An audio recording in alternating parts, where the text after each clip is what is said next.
My name is Geneva, and at 32 years old, I have finally found peace as a successful tattoo artist in Seattle. With my vibrant purple hair, sleeve tattoos, and unconventional fashion sense, I have always been the black sheep in my traditional family. When the wedding invitation from my cousin arrived at every family member's mailbox except mine, I realized some wounds cut deeper than any tattoo needle ever could. Before I share how my family treated me and the most important decision of my life, let me know where you are watching from, and please hit subscribe so you never miss a true story about standing up for yourself. Growing up in a pristine suburban neighborhood outside Boston, my childhood looked picture perfect from the outside. Our two-story colonial house, with its manicured lawn and white picket fence, could have been featured in a magazine about the American dream.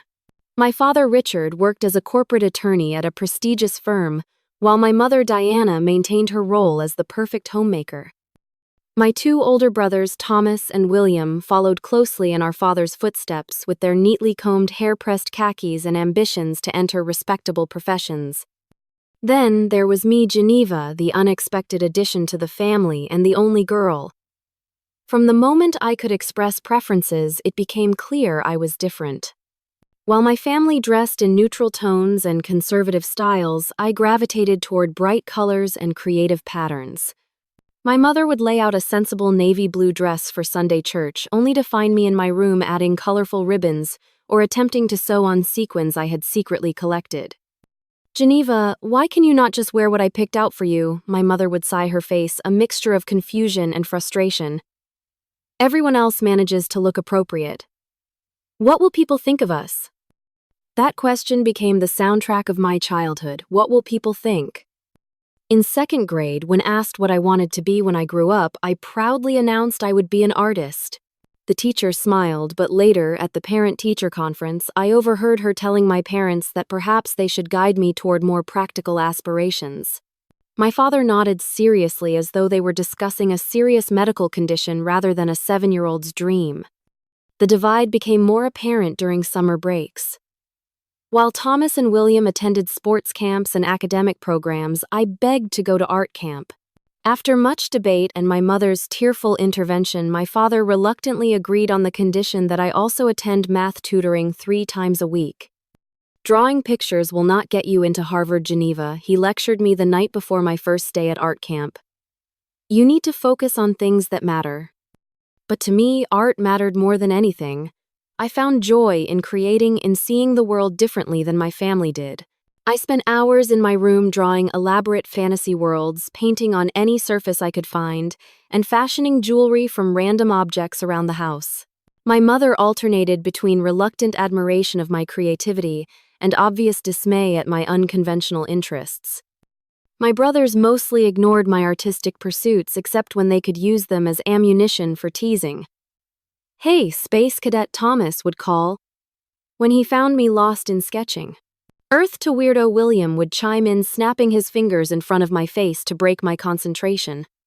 The first major incident that showed just how much my differences bothered my family occurred when I was 10. The annual Richardson family photo was scheduled, and my mother had purchased matching outfits for everyone: crisp white shirts and navy blue bottoms. The night before, I used fabric markers to add colorful designs to the collar and cuffs of my shirt. I thought it looked beautiful. A personal touch that expressed who I was, while still coordinating with the family. The next morning, my mother discovered my creation and burst into tears. My father came running, and upon seeing the ruined shirt, his face turned an alarming shade of red. "What is wrong with you?" he shouted, his voice echoing through our perfect home. "Why must you constantly embarrass this family? Do you enjoy making your mother cry?" I was made to wear one of my mother's white blouses, pinned and folded to fit my small frame. In the resulting photo, everyone else smiles confidently while I look like I am drowning in fabric and shame. But the most painful childhood memory, the one that truly showed me where I stood in my family, happened when I was 13. Thomas was turning 18 and heading to Yale in the fall following family tradition. My parents planned an elaborate garden party for him, inviting extended family, neighbors, and important colleagues from my father's firm. The week before the party, I was going through a particularly expressive phase. I had convinced my best friend Lisa to help me dye a streak of pink in my hair using Kool-Aid. I thought it looked amazing and couldn't wait to show everyone. My mother saw it first when I came down for breakfast. Her coffee cup froze midway to her lips, and her eyes widened in horror. "Richard," she called, her voice unnaturally calm, "you need to see what your daughter has done." My father's reaction was swift and decisive. "You are not attending your brother's party looking like that. What would our guests think about our family if they saw you with pink hair? Thomas deserves a perfect day without your attention-seeking behavior ruining it." Despite my tears and promises to wash it out, which proved impossible with the Kool-Aid, the decision was final. On the day of the party, I was sent to stay with our elderly neighbor, Mrs. Peterson, who spent the afternoon showing me her stamp collection while I fought back tears. Later, I saw the family photos from the event posted all over our house, everyone looking perfect without the strange daughter to disrupt the image. That night, lying in bed and listening to the sounds of the last guests leaving, I made a silent promise to myself. Someday, I would find people who would accept me exactly as I was. Someday, I would create my own definition of family. But that realization came with a price. A piece of my heart hardened that day, creating a protective shell around the part of me that still desperately wanted my family's approval. I began to understand that in my parents' eyes, their image would always matter more than my feelings. It was a harsh lesson for a 13-year-old, but one that would prepare me for what was to come. By 18, the distance between my family and me had grown from a crack to a chasm. While my brothers had followed the expected path to prestigious universities and conventional majors, I stood my ground when it came time for college applications. I am applying to art schools. I announced at dinner one night during my senior year of high school.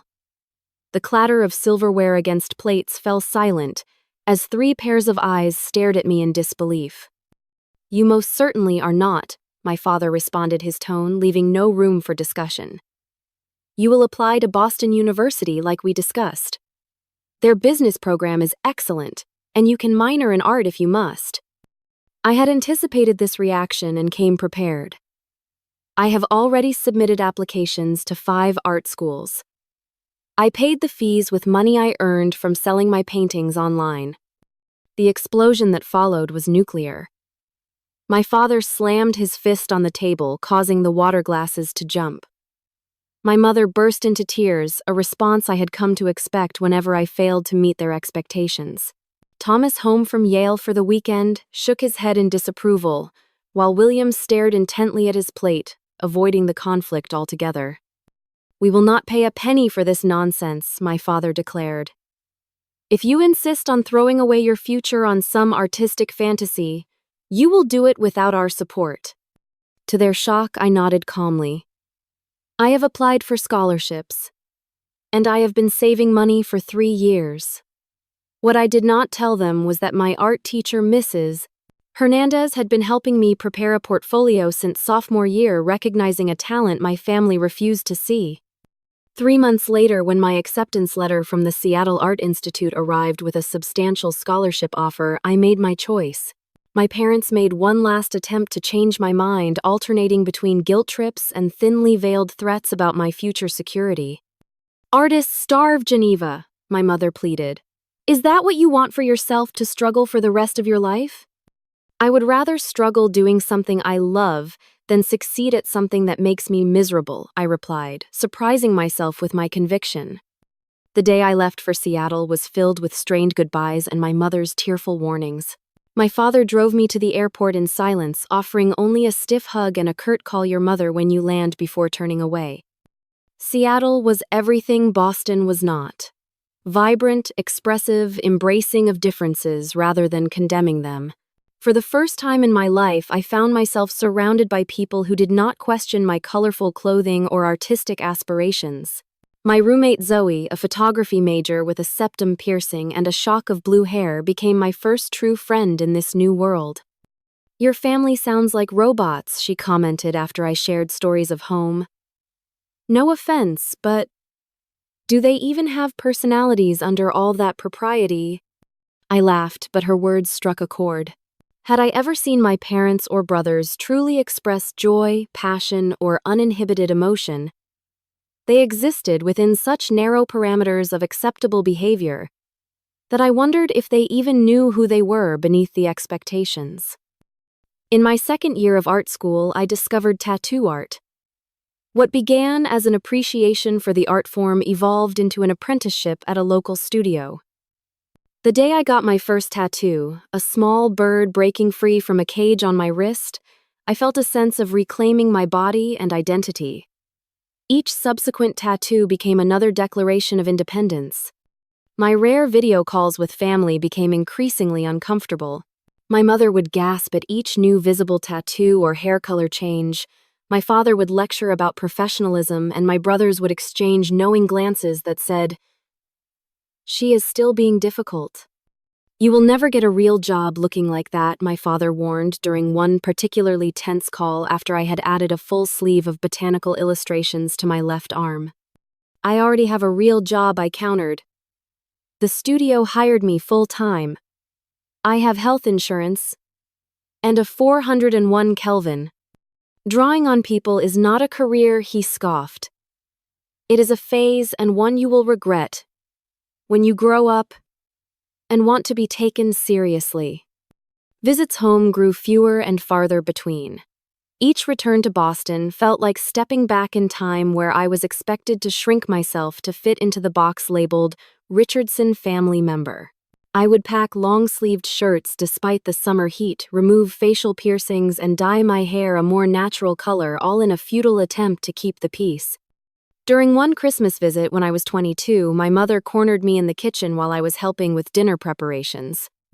"Why do you insist on making yourself so unmarriageable?" she asked in a hushed tone, as though my single status at 22 was a family scandal. "No respectable man will want a wife covered in tattoos." "Then I guess I will have to find a man who is not respectable by your standards," I replied, continuing to chop vegetables with perhaps more force than necessary. My relationship with Thomas deteriorated to nearly nothing.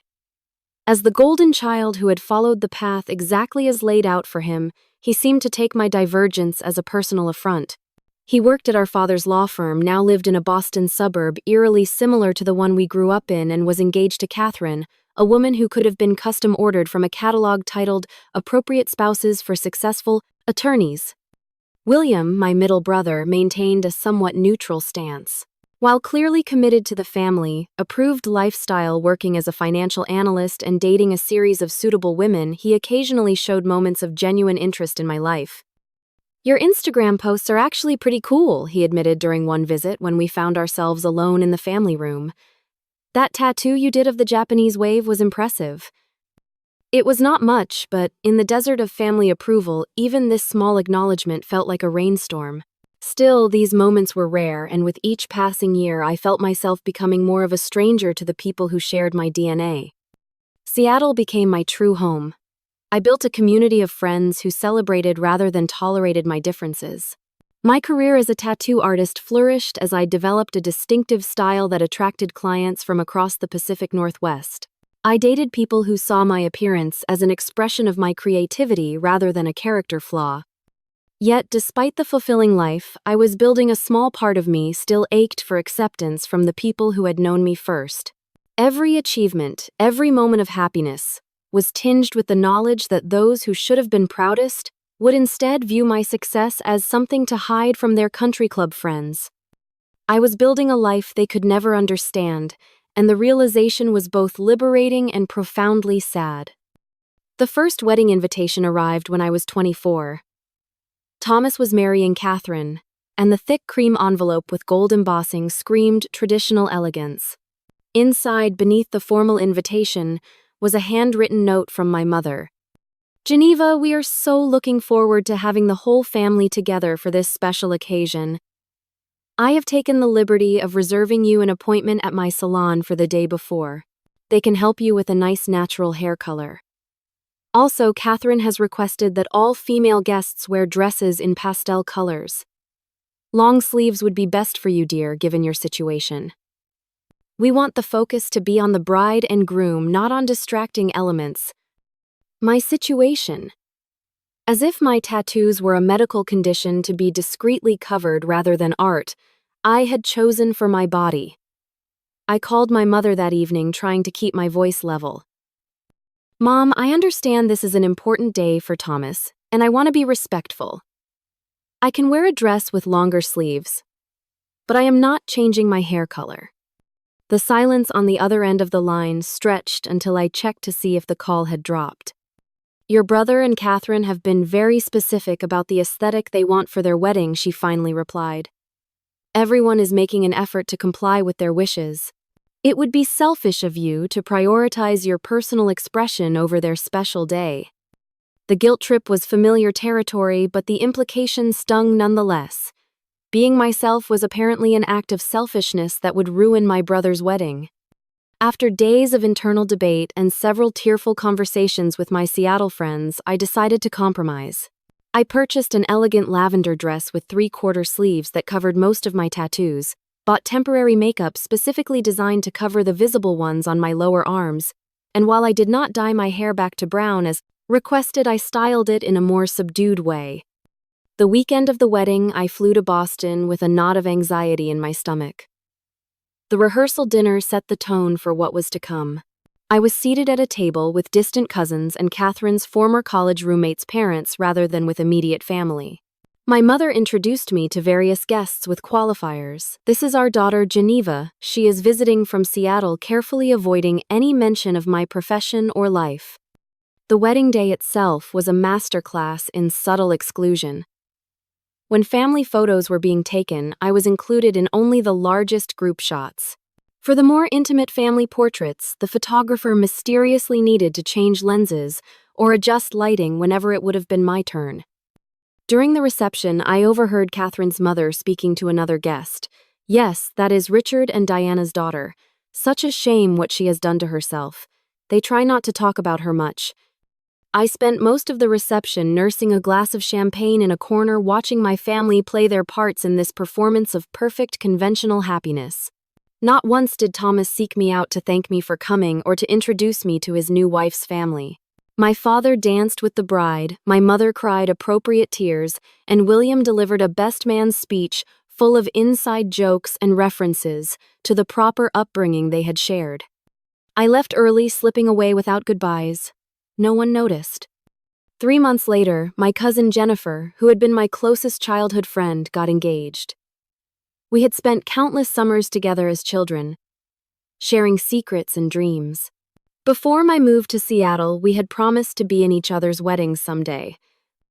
I learned about her engagement through my mother's weekly phone call, during which she casually mentioned that Jennifer had asked my cousins Heather and Sarah to be bridesmaids.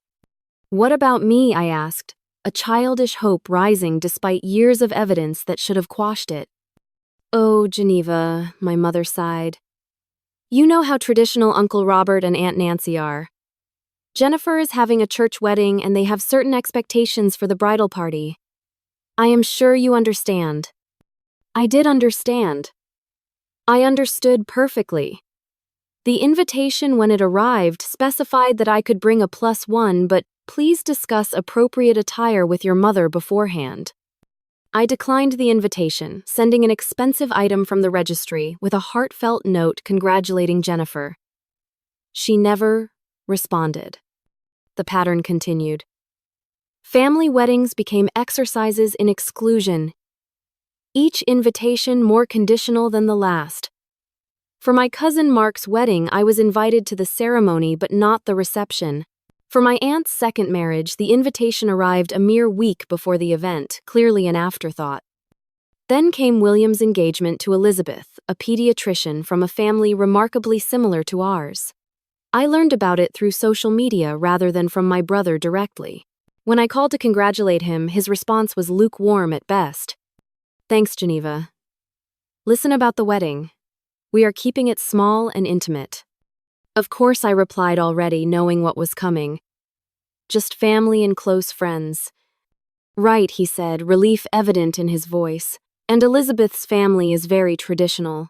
Catholic, church ceremony, formal reception at the country club, that sort of thing." The unspoken message was clear. There was no place for someone like me in that sort of thing. The formal invitation arrived 2 weeks after most guests had already received theirs, according to my mother's inadvertent slip during a phone call. This time, the note attached was even more explicit. Geneva, we would love to have you join us for our special day. Please note that the country club has a strict dress code. No visible tattoos, conventional hair colors only, and formal attire is required. If you wish to bring a guest, please ensure they also adhere to these guidelines. I stared at the note, reading between the lines. If your boyfriend has tattoos or piercings, leave him at home. If you cannot erase all evidence of your true self, do not come. For days I debated with myself. William had at least made some efforts to maintain a relationship with me over the years. Was it worth another round of awkward stares and whispered comments to support him? Would my presence even be welcome or merely tolerated as a familial obligation? My decision was made for me when my Aunt Carol called ostensibly to catch up but really to do reconnaissance. Your mother mentioned you might be bringing someone to William's wedding, she probed. What does he do for a living? His name is Javier, I answered. He is a sculptor and installation artist. We have been together for almost a year. A sculptor, she repeated, as though I had said he was a professional bank robber. And does he also have those drawings all over his skin like you do? They are called tattoos, Aunt Carol. And yes, Javier has several beautiful pieces, including some I designed for him. The disapproving click of her tongue was audible through the phone. Well, I am not sure that will work with the venue William and Elizabeth have chosen. Very exclusive place. They have standards to maintain. 2 days later, William called. Geneva, about the wedding. Elizabeth and I have been talking, and we think it might be best if you came alone. Her parents are contributing significantly to the wedding, and they are very particular about the guest list. Particular in what way? I challenged, my patience finally wearing thin. You know what I mean, he mumbled. They want everything to be perfect. And someone like Javier would ruin the perfection I finished for him. Someone like me ruins the perfection too, William. But you are stuck with me as a sister, so you have to send the obligatory invitation. That is not what I meant, he protested weakly. It is exactly what you meant, I replied. Send my regrets to Elizabeth. I will not be attending. I did not send a gift. The final straw came later that year when I discovered through Facebook that my cousin Amber was getting married.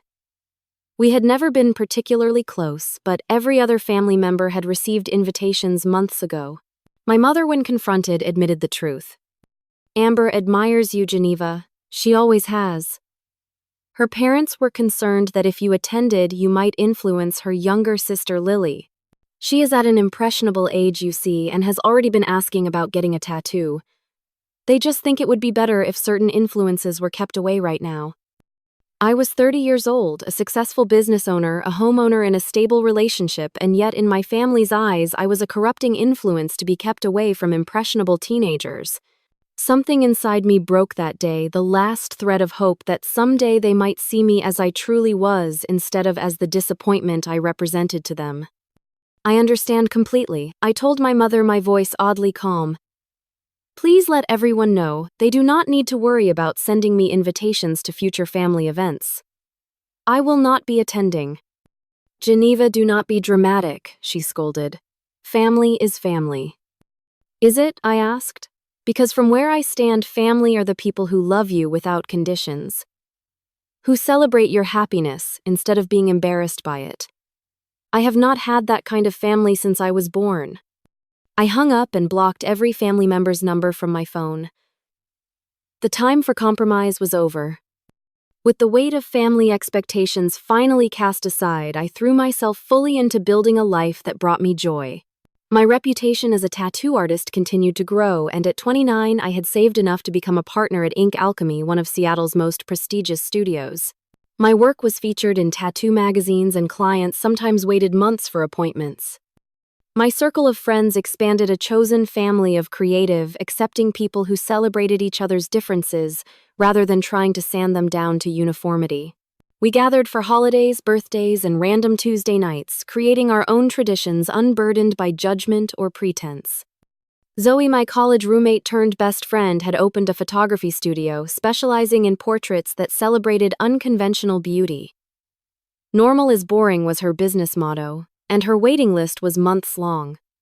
You should let me photograph you for my new gallery show, she suggested one afternoon as we shared lunch in her studio. The theme is reclamation, all about people who have taken ownership of their bodies and identities. I am not a model, I protested. You are a walking work of art, she countered. Your body tells your story. Let me help you share it. The resulting photograph became the centerpiece of her exhibition. In it, I stood with my back partially to the camera, looking over my shoulder. My tattoos were fully visible, including the newest one across my shoulders. I am my own masterpiece, written in elegant script. It was at this exhibition that I met Ethan. Tall, with kind eyes and a quiet confidence, he stood studying my portrait for so long that I finally approached him. If you stare any longer, I might have to charge admission, I joked. He turned surprised, then smiled when he realized who I was. I was trying to read all the stories in your tattoos, he explained. Each one seems like a chapter in a book I would very much like to read. Unlike the men my mother thought I should date, Ethan did not have a conventional career path. A photojournalist who specialized in documenting subcultures and marginalized communities, he had traveled extensively before settling in Seattle 2 years earlier. His arms bore his own collection of tattoos, each one acquired during his travels, and representing different chapters of his journey.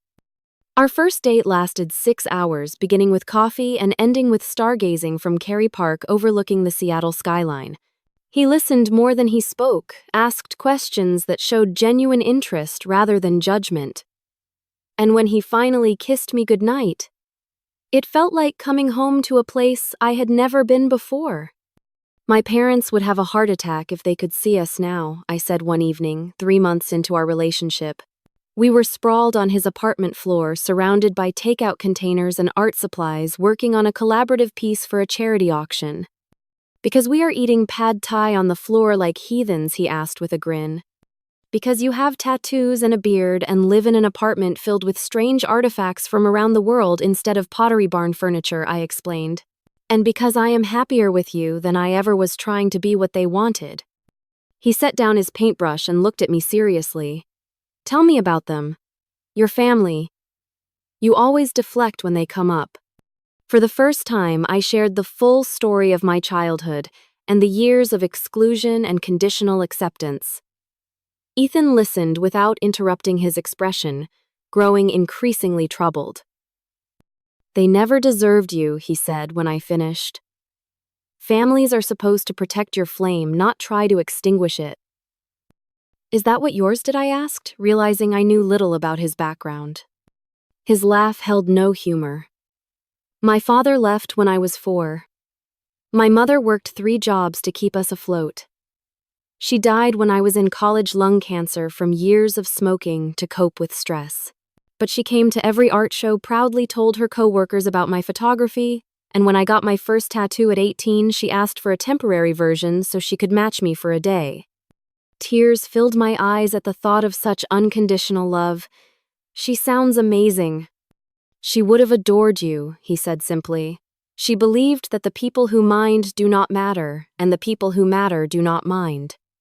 As our relationship deepened, I found myself building connections with Ethan's friends as well.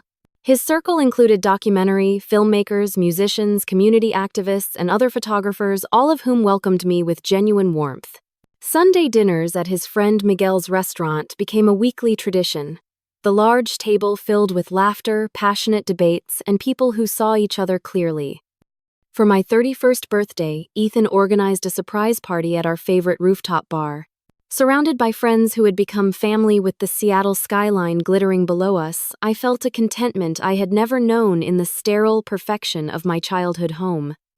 Later that night, as we walked along the waterfront, Ethan suddenly stopped and turned to me. I had a whole speech planned, he said, looking uncharacteristically nervous.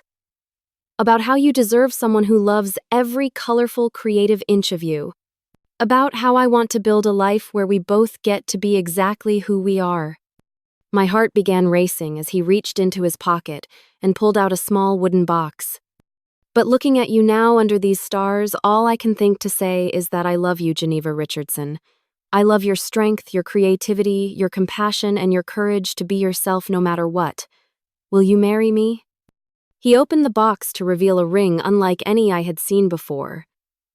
Instead of a traditional diamond, it featured a mosaic of small colored stones arranged in a pattern that echoed the design of my first major tattoo. You had this custom made, I whispered, overwhelmed. Of course I did, he replied. Nothing off the shelf could possibly capture who you are. Yes, I said through tears of joy. Yes, I will marry you. As we celebrated with champagne back at his apartment, a sobering thought cut through my happiness. My family, I began, then faltered. Ethan took my hand. Whatever you decide about involving them, I will support you. They can be as included or excluded as you want them to be. I nodded, grateful for his understanding, but uncertain of what I wanted. Despite everything, some small part of me still hoped for reconciliation, for the family approval I had been seeking my entire life. After a week of deliberation, I sent a simple email to my parents.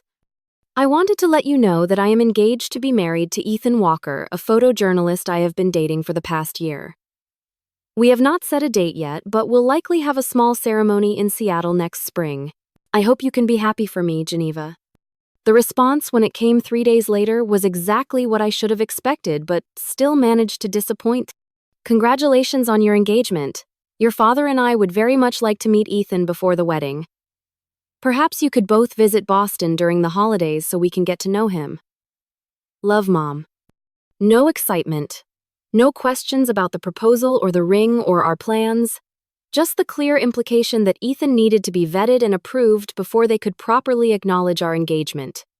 I showed the email to Ethan, who read it with a raised eyebrow.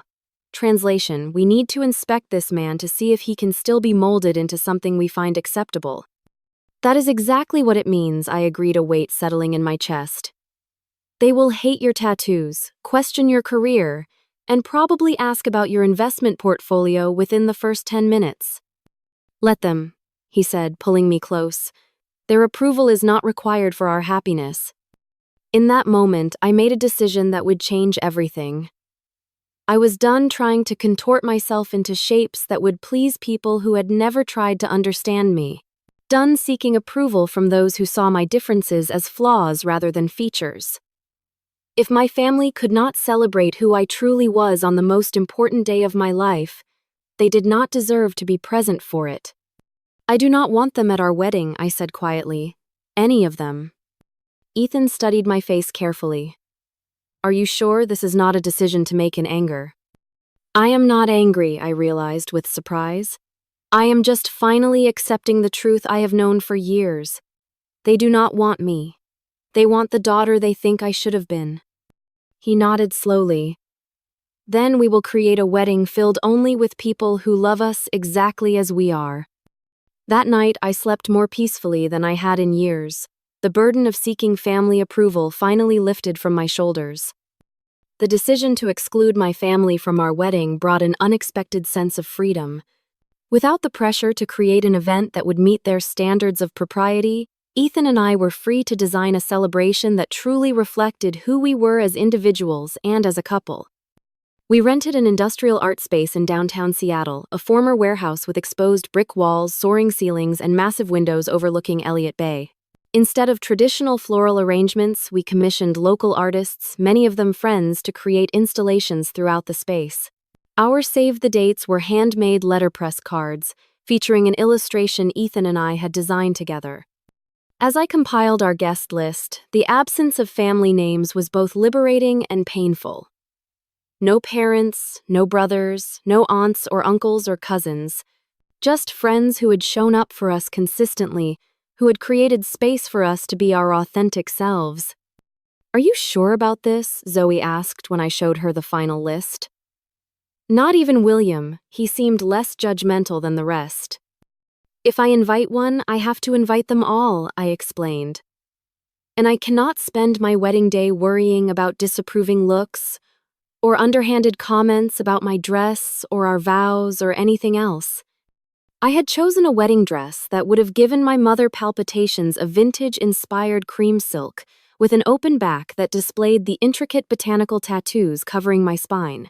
Instead of a veil, I would wear a crown of preserved wildflowers that matched the colors in my currently teal and purple hair. The phone call from my mother came exactly 3 weeks after we sent our save the dates to everyone except my family. "Geneva," she began without preamble when I answered. "Aunt Carol just called me. She ran into Miguel's mother at a charity function in San Francisco, and she was talking about the beautiful save the date card she received for your wedding in June." I closed my eyes, cursing the coincidence. Miguel's mother occasionally visited from California and must have mentioned our upcoming wedding without realizing the situation with my family. "Yes, Ethan and I are getting married in June," I confirmed, keeping my voice neutral. "Why did we not receive an invitation?" she demanded, her tone shifting from confusion to indignation. "Please tell me this is just an oversight with the mail." I took a deep breath. "It was not an oversight, Mom. We decided to keep our wedding small with just close friends." The silence that followed was deafening. When she finally spoke, her voice trembled with barely controlled emotion. "Just friends, no family at all, Geneva. This is beyond your usual rebellion. This is cruel." "Is it cruel?" I asked quietly. "Was it cruel when Thomas and Catherine seated me at the back table with strangers at their wedding? Was it cruel when Jennifer did not ask me to be a bridesmaid after we had promised each other since childhood? Was it cruel when William suggested I come to his wedding alone because my boyfriend's tattoos might offend Elizabeth's parents?" "Those were different circumstances," she protested weakly. "No, they were not. They were all the same circumstance, my family being ashamed of who I am. I will not have that energy at my wedding. I want to be surrounded by people who love Ethan and me for exactly who we are, not despite it." "Your father will be devastated," she said, resorting to her usual tactic of emotional manipulation. "He has always imagined walking his only daughter down the aisle." "Has he?" I countered. "Because he has spent most of my life making it clear that I am a disappointment to him. The only version of me he wants to walk down the aisle is one that does not exist." The conversation ended with my mother in tears, and my resolve stronger than ever. Later that evening, William texted me for the first time in months. "Mom told me about the wedding. I get why you are upset with the family, but I thought you and I were okay. Would have liked to be there for your big day." I stared at the message for a long time, remembering the rare moments of connection we had shared over the years. William had never been as openly disapproving as Thomas or my father, but he had also never stood up for me, never challenged the family's treatment of me. "It was not an easy decision," I replied honestly. "But I need to protect my peace on this day.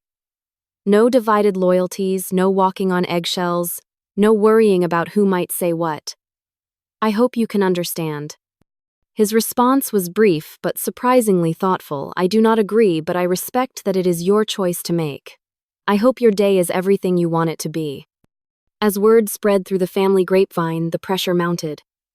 Extended family members I barely spoke to sent messages expressing their disappointment in my decision. My father predictably did not contact me directly, but apparently told my uncle that I was breaking your mother's heart with this childish stunt. Through it all, Ethan remained my steadfast support. "They are trying to make this about them," he observed, after I received a particularly guilt-laden email from an aunt.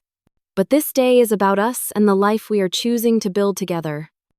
2 weeks before the wedding, I sat down and wrote individual letters to my parents and brothers. Not invitations, but explanations. I poured out years of hurt, disappointment, and rejection, detailing specific instances when their conditional acceptance had damaged me. I explained that my wedding day needed to be a space free from judgment, a celebration of love that accepted rather than criticized. "I do love you," I wrote to each of them, "but I have spent my entire life trying to earn your love in return, always falling short because I could not be someone other than who I am. For this one day, I need to be surrounded only by people who have never asked me to be less in order to be loved." I sent the letters via registered mail requiring signatures so I would know they had been received. None of them responded. Our wedding day dawned bright and clear, the Seattle skyline crisp against a rare, cloudless sky. As Zoe helped me into my dress and arranged my flower crown, I felt a momentary pang of sadness at the absence of my mother. In another life, in another family, she would have been here perhaps crying happy tears and telling me how beautiful I looked. "You okay?" Zoe asked, catching my expression in the mirror. "Just a moment of what might have been," I admitted. "It is passing." The ceremony space took my breath away when I entered. Sunlight streamed through the tall windows, illuminating the gathered faces of the people who had chosen to love us. Miguel stood ready to officiate, having gotten ordained online specifically for our wedding.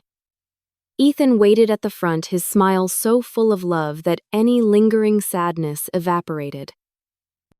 I walked down the aisle alone, not given away but arriving of my own accord to join my partner in creating a new family built on acceptance rather than expectation. Our vows, written together over late-night cups of tea, promised to nurture each other's authentic selves to create a home where differences were celebrated rather than merely tolerated. "I choose you, Ethan," said his voice steady and sure. "Not a version of you that fits some predetermined mold, but exactly as you are in this moment and all the versions of yourself you will become." "I choose you," I echoed, "and promise to create with you a family defined by love, without conditions, acceptance without reservation, and joy without restraint." The reception that followed was everything a family celebration should be. Laughter, tears of joy, spontaneous dancing, heartfelt toasts, and the overwhelming sense of being truly seen and loved. As I looked around at the gathered faces, I realized that family had nothing to do with DNA and everything to do with choice. That night, as Ethan and I swayed to our last dance beneath strings of twinkling lights, he whispered in my ear, "Any regrets?" I thought about the empty chairs where my parents might have sat, the dances not shared with my father and brothers, the family photos not taken. Then I looked into the eyes of the man who loved me, completely surrounded by friends who had become family. "Not a single one," I answered truthfully. "Today was perfect, because everyone here wants us to be exactly who we are." We left the next morning for our honeymoon, a 2-week exploration of small art communities along the Pacific coast. My new name, Geneva Walker, feeling like both a fresh start and the most authentic version of myself I had ever been. Our honeymoon was a blissful escape from reality, a bubble of perfect happiness as we explored coastal art colonies, tiny galleries, and beaches where we collected sea glass at sunset. For 2 weeks, I did not check email or social media, choosing instead to be fully present in this new beginning with my husband. The return to normal life came too quickly. We arrived home late on a Sunday evening, tired but happy, our apartment filled with wedding gifts we had yet to open and thank you notes waiting to be written. Monday morning brought a return to work and the ordinary rhythms of daily life, now sweetened by our new status as husband and wife. 3 days after our return, the doorbell rang at 7:30 in the evening. Ethan and I were in the kitchen making dinner together, a post-honeymoon meal of homemade pasta and wine we had discovered on our travels. "Probably a package delivery," I said, wiping my hands on a towel as I went to answer. When I opened the door, the pasta fork I was still holding clattered to the floor. Standing in the hallway of our apartment building were my parents Thomas and his wife Catherine and William. 5 pairs of eyes stared at me with expressions ranging from determination to discomfort. "Surprise," my mother said with a brittle smile. "We thought it was time for a family visit." I stood frozen in shock, unable to form words or decide whether to close the door or invite them in. Ethan appeared behind me, his hand coming to rest supportively on my lower back. "Geneva," he questioned quietly. "Everything okay? My family is here," I managed, my voice sounding distant to my own ears. Apparently. To his credit, Ethan recovered from his surprise quickly. "Would you like to come in?" he offered, when I remained speechless. "We were just making dinner." They filed into our apartment, my mother looking around with barely concealed judgment at the eclectic decor, the gallery wall of artwork by friends, the visible evidence of lives not confined by convention. My father stood stiffly just inside the door as though afraid to commit to being fully present. Thomas and Catherine positioned themselves near him, a united front of disapproval, while William wandered toward our bookshelf, seemingly more curious than condemning. "This is certainly creative," my mother commented, gesturing vaguely at our living space. "Very artistic." "Thank you," Ethan replied pleasantly, though I could feel the tension in his body. "Can I offer anyone a drink? We have wine open." "Water would be fine," my father finally spoke. "We do not plan to stay long." The atmosphere was so thick with unspoken words that it felt difficult to breathe. Ethan retreated to the kitchen to fetch water, leaving me alone with my family for the first time in years. "What are you doing here?" I finally asked, finding my voice. "How did you even know where I live?" "William found your address," my mother explained, as though this was a perfectly normal way to arrive unannounced in a city 2,000 miles from home. "We needed to speak with you in person." "About," I prompted, though I already knew the answer. My father stepped forward, his attorney persona fully engaged. "About this wedding stunt of yours. Do you have any idea how humiliating it has been for this family? Relatives and friends asking why we were not at our own daughter's wedding? Having to make excuses because our child decided to throw a tantrum like a teenager?" "Richard," my mother cautioned, placing a restraining hand on his arm. We agreed to stay calm. "I am perfectly calm," he snapped, though his reddening face suggested otherwise. "But I will not pretend this behavior is anything but deliberately hurtful and childish." Ethan returned with a tray of water glasses, his expression carefully neutral. "Perhaps we should all sit down," he suggested, gesturing toward our living room seating area.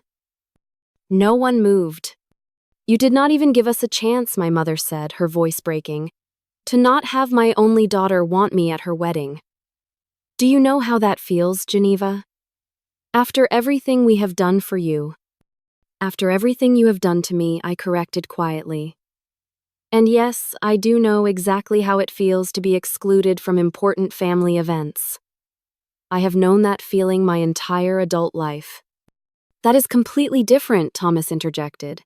"When we made certain requests for our weddings, it was about maintaining a certain standard and respecting traditions. You chose to deliberately hurt the entire family out of spite." "Maintaining a certain standard," I repeated. "You mean hiding me away because my appearance embarrassed you? Seating me at the back of the room with strangers? Excluding me from family photos? Making me feel like my presence was barely tolerated rather than welcomed?" "You are exaggerating," my father dismissed. "You have always had a flair for the dramatic." Something inside me snapped. Years of suppressed hurt and anger bubbled to the surface. Am I exaggerating about Jennifer not asking me to be a bridesmaid because her parents thought I looked too alternative? Am I exaggerating about William suggesting I leave my boyfriend at home because his tattoos might offend Elizabeth's family? Am I exaggerating about not being invited to Amber's wedding because her parents thought I might be a bad influence? My voice had risen with each example, and I was now standing with my fists clenched at my sides. You all made it abundantly clear that I was only welcome at family events if I hid who I really am. So tell me, why would I want any of you at the most important day of my life to hear more whispers about my appearance? To be told, my husband is not good enough because he does not have the right job or the right background. "We just wanted what was best for you," my mother cried, tears now streaming down her face. "We wanted you to have the best opportunities, the best life possible." "No," I countered. "You wanted me to have the life you thought was best. There is a difference." William, who had remained silent until now, finally spoke. "I think Geneva has a point," he said quietly. "We have not always been fair to her." Thomas shot him a look of betrayal. "Do not encourage this behavior, Will. She deliberately excluded her entire family from her wedding. There is no justification for that level of disrespect." "Respect goes both ways," Ethan spoke up, his voice firm but controlled. "From what Geneva has told me, and from what I am witnessing right now, respect for her choices has been in short supply from this family." My father turned his cold gaze to Ethan. "I do not believe anyone asked for your opinion, young man. This is a family matter." "He is my husband," I said, moving to stand beside Ethan. That makes him family. More family than any of you have been to me in years. The tension in the room reached a breaking point. My mother began sobbing in earnest. My father's face turned an alarming shade of red, and Thomas looked like he wanted to punch something, preferably Ethan. I think what your family is trying to express, Catherine ventured, speaking for the first time, is that they feel hurt and excluded from an important milestone. Perhaps if you had communicated your feelings before the wedding, a compromise could have been reached. I turned to her incredulous. A compromise like the one where I was seated with strangers at your wedding, or the one where I was asked to change my hair color and cover my tattoos to avoid embarrassing everyone. Those kinds of compromises. You see how impossible she is, Thomas said to Ethan, as though they were co-conspirators in dealing with a difficult child. It has always been her way or no way at all. That is rich coming from you, I laughed without humor. When have any of you ever compromised with me? When have you ever accepted me for who I am instead of who you wanted me to be? The situation deteriorated rapidly from there. My father began listing all the ways I had disappointed the family over the years, from my choice of college to my career to my appearance.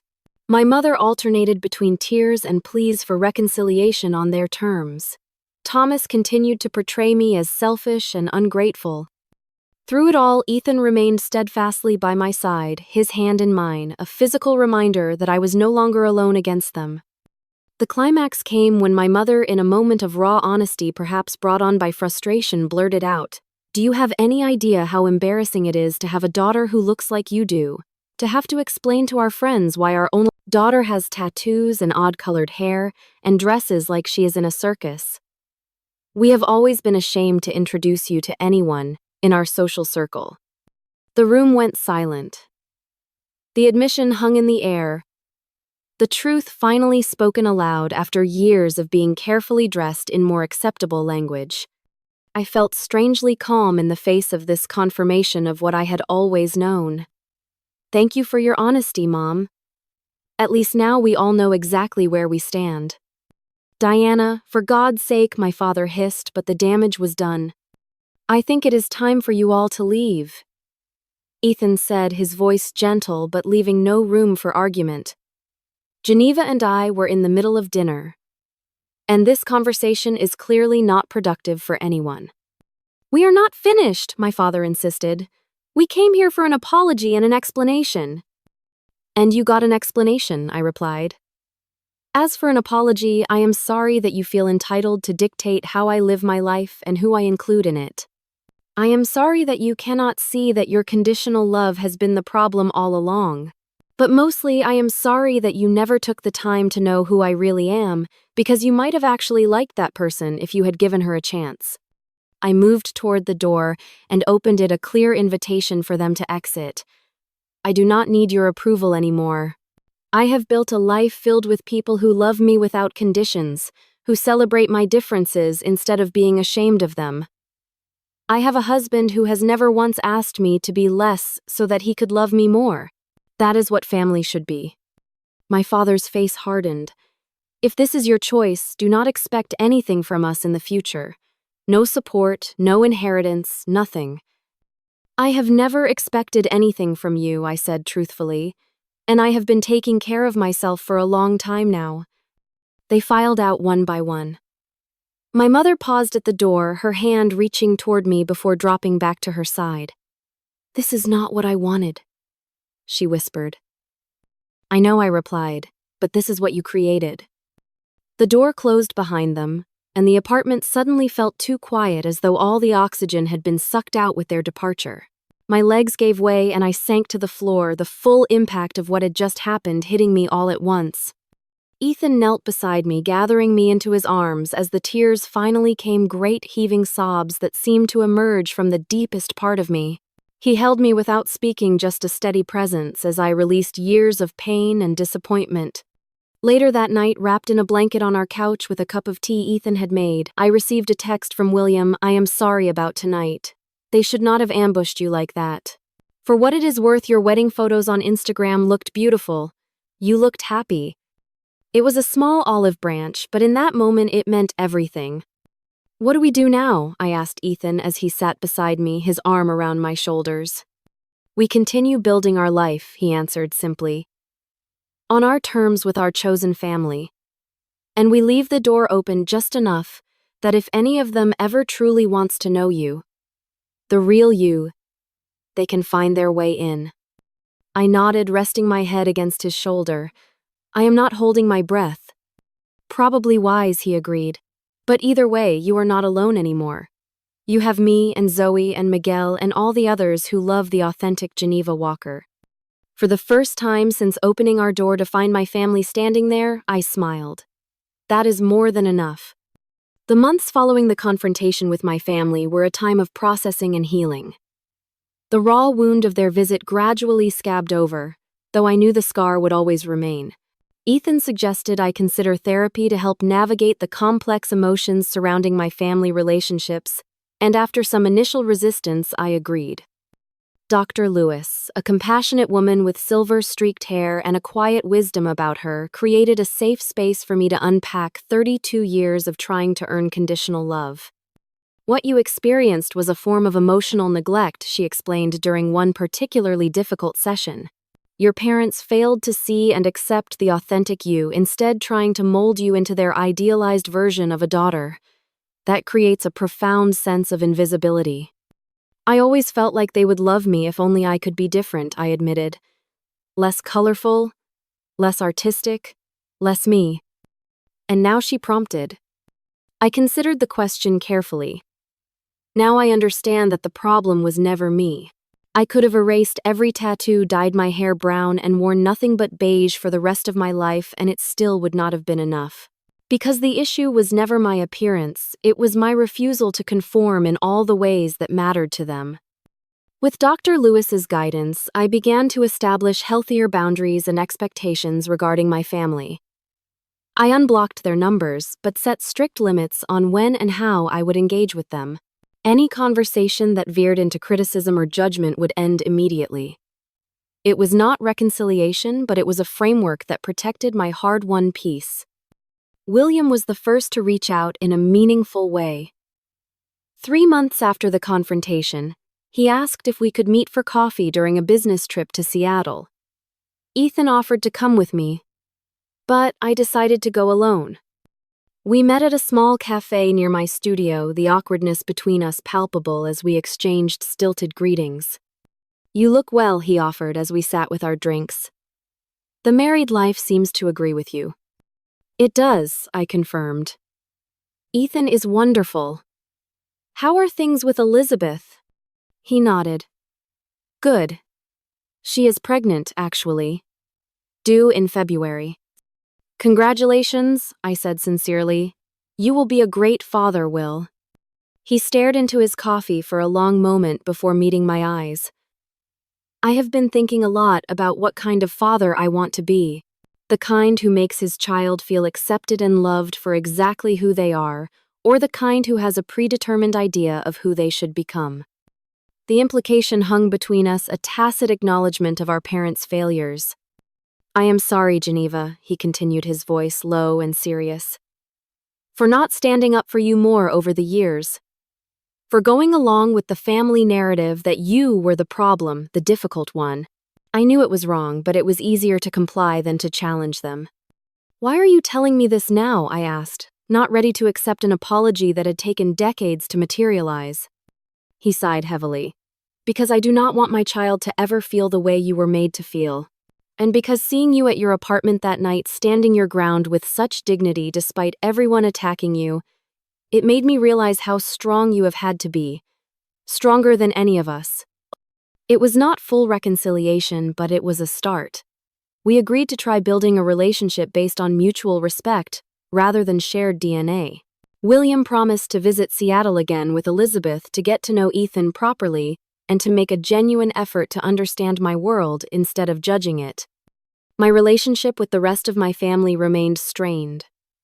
My mother occasionally sent text messages about inconsequential things, carefully avoiding any mention of our last encounter or the underlying issues.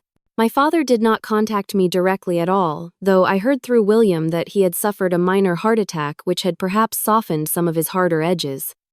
Thomas remained entrenched in his position that I had wronged the family, not the other way around.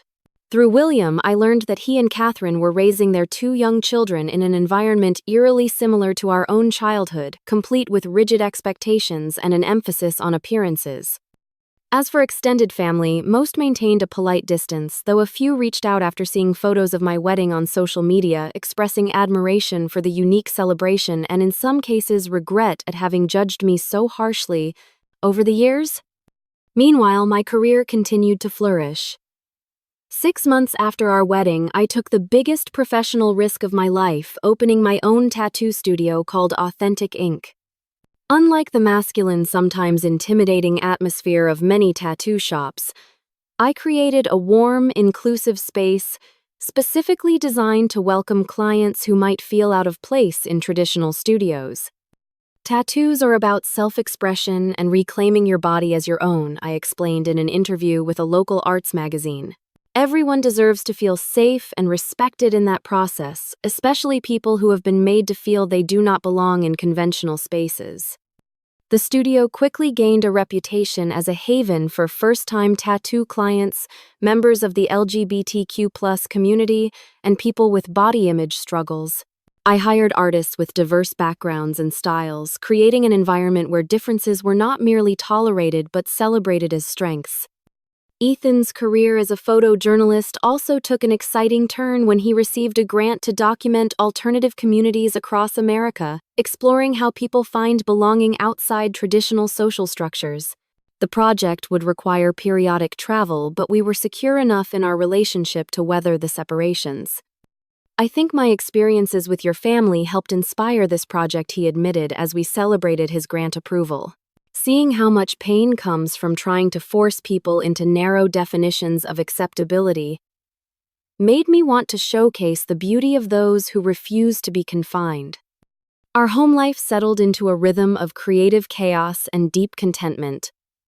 We converted our spare bedroom into a shared studio space where I could sketch tattoo designs and Ethan could edit photographs.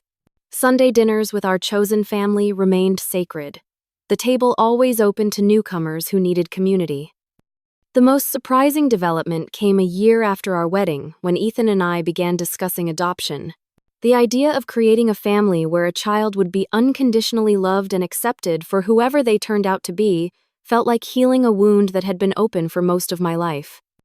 "Are you sure you are ready?" Ethan asked as we completed our initial application for the adoption agency. "Your own family experience is still pretty raw."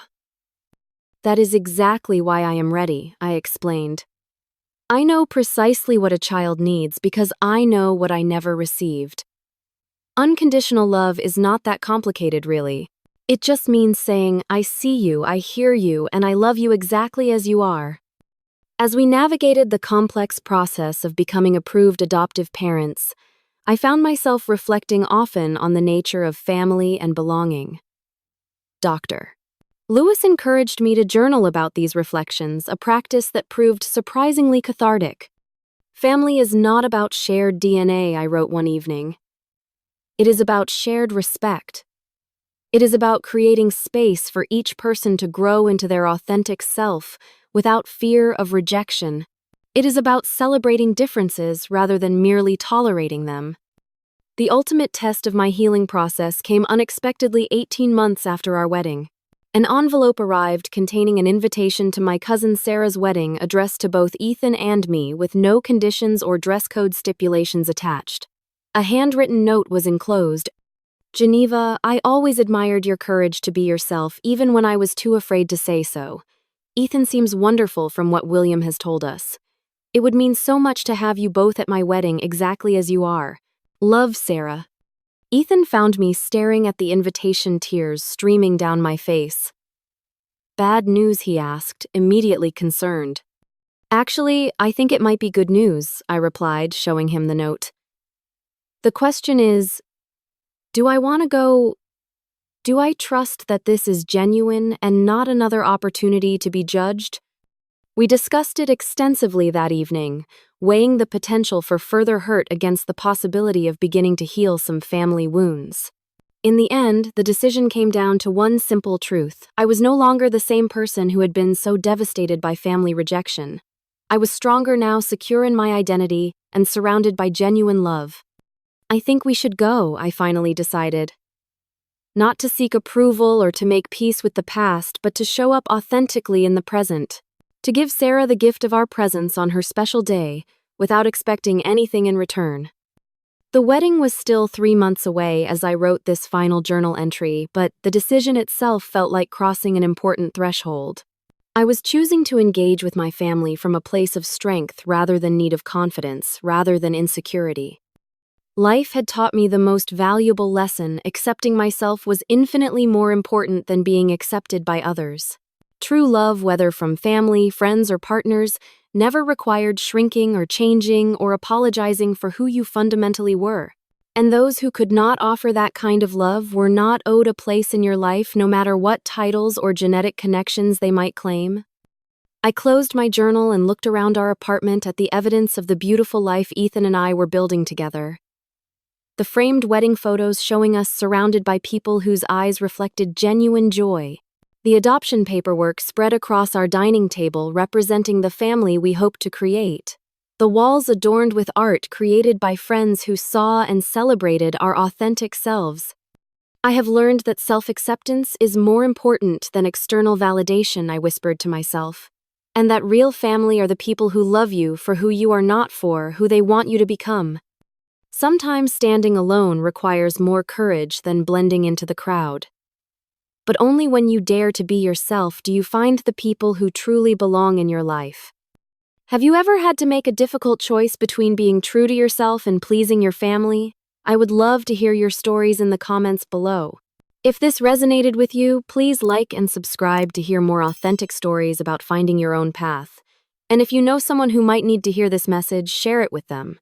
Thank you for listening to my journey, and remember that you deserve to be loved exactly as you are, without conditions or expectations.